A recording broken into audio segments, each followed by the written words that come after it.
एक समय की बात है। एक छोटे से गांव में नीलू नाम का एक लड़का रहता था।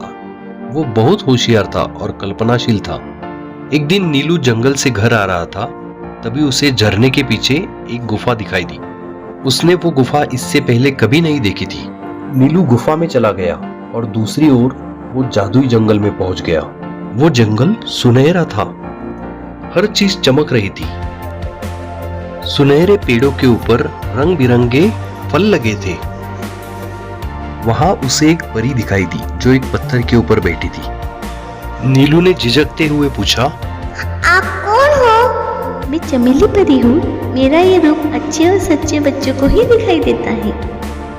नीलू और परी की दोस्ती हो गई। उसने अपने महान चित्रकार बनने का सपना परी को बताया। परी ने तुरंत जादुई छड़ी घुमा के एक जादू की पेंसिल नीलू को दी और कहा, ये कोई साधारण पेंसिल नहीं है, इससे तुम जो भी लिखोगे वो असली हो जाएगा। नीलू ने परी को धन्यवाद दिया और खुश होकर घर आया। घर आकर उसने पक्षी बनाए, फूल बनाए और वो असली हो गए। धीरे धीरे सारे गांव वाले उस जादुई पेंसिल को जानने लगे। गांव के कुछ लालची लोग पेंसिल को पाने की कोशिश में लग गए। कभी प्यार से, कभी धमका के वो नीलू की पेंसिल ले लेते थे। एक रात एक साहूकार ने नीलू की पेंसिल चुरा ली। उस रात उस साहूकार ने सोने का महल, सोने के सिक्के बना लिए। नीलू बहुत डर गया था। वो जंगल में जाके एक पेड़ के नीचे बैठ गया। कुछ लोगों ने उसे बहुत डराया धमकाया था। वो दिन भर वही बैठा रहा और रोने लगा। चमेली परी अपनी जादुई शक्ति से जान गई कि नीलू के साथ क्या हुआ था।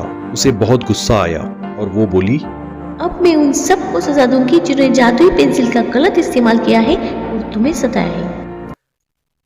परी ने अपनी जादुई छड़ी घुमाई और साहूकार ने जो सोने का घर बनाया था उसे जला दिया और जिन लोगों ने नीलू को डराया धमकाया था उन लोगों को सजा दी।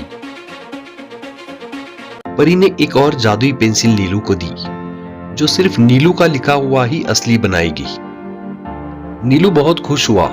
उसने परी को धन्यवाद दिया और वो गांव गया। गांव जाकर उस पेंसिल से उसने स्कूल, तालाब और सब कुछ बनाया जिससे सबका भला हो। इस कहानी से हमने ये सीखा कि शक्ति का सही इस्तेमाल करना बहुत जरूरी है और लालच का परिणाम बुरा होता है। लाइक, शेयर एंड सब्सक्राइब सामने टीवी।